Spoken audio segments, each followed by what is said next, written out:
اعوذ باللہ من الشیطان الرجیم، بسم اللہ الرحمن الرحیم۔ جن کے نزدیک حوض والا اور مشک کا مالک ہے، اپنے پانی کا زیادہ حقدار ہے۔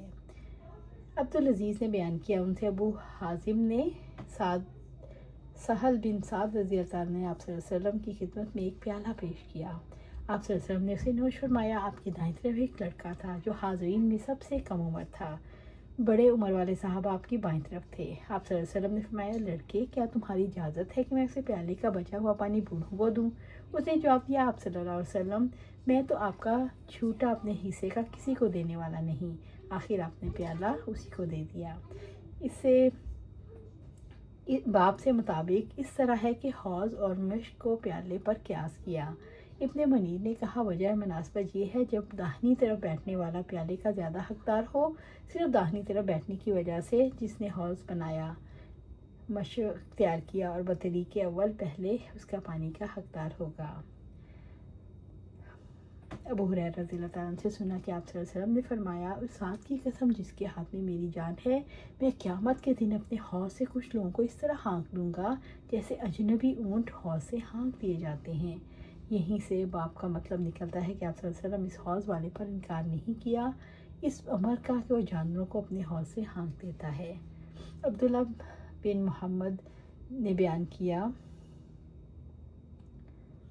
کہ آپ صلی اللہ علیہ وسلم نے فرمایا، اسماعیل علیہ السلام کی والدہ ہاجرہ علیہ السلام پر اللہ رحم فرمائے، اگر انہوں نے زمزم کو چھوڑ دیا ہوتا، یا یوں فرمایا اگر زمزم سے چلو بھر بھر کر نہ لیتی تو ایک بہتا چشمہ ہوتا۔ پھر جب قبیلہ جرہم کے لوگ آئے اور حضرت حاجرہ علیہ السلام سے کہا کہ آپ ہمیں اپنے پڑوس میں قیام کی اجازت دیں، تو انہوں نے اسے قبول کر لیا اس شرط پہ کہ پانی پر ان کا حق نہ ہوگا۔ قبیلہ والوں نے یہ شرط مان لی۔ حدیث حاضہ میں حاجرہ علیہ السلام کی ان واقعات کی طرف اشارہ ہے جبکہ ابتدائی دور میں مکہ شریف میں سکونت پذیر ہوئیں، جبکہ حضرت ابراہیم علیہ السلام کو حوالے بخدا کر کے واپس ہو چکے تھے۔ وہ پانی کی تلاش میں کوہ صفا اور مروہ کا چکر کاٹ رہی تھی۔ اچانک ان کو زمزم کا پانی چشمہ نظر آیا اور وہ دوڑ کر اس کے پاس آئیں اور پانی کے ارد گرد منڈیر لگانا شروع کر دیا۔ اسی کیفیت کا یہاں بیان ہے۔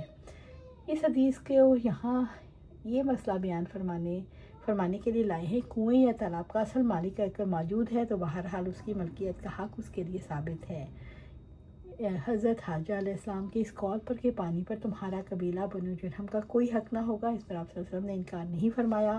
خطابی نے کہا، اس سے یہ نکلا کہ جنگل میں جو کوئی پانی نکالے اس کا مالک بن جاتا ہے اور دوسرا کوئی اس میں اس کی رضامندی کے بغیر شریک نہیں ہو سکتا۔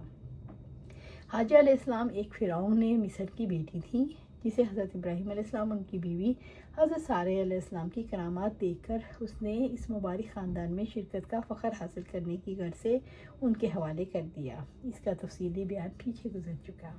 اللہ سبحانہ تعالیٰ سے دعا ہے ہمیں قرآن و سنت پر عمل کرنے کی توفیق دے، اس پر جمع دے اور جنت الفردوس کے اعلیٰ مقام پر ہمیں اپنے پاس گھر عطا فرمائے۔ آمین یا رب العالمین۔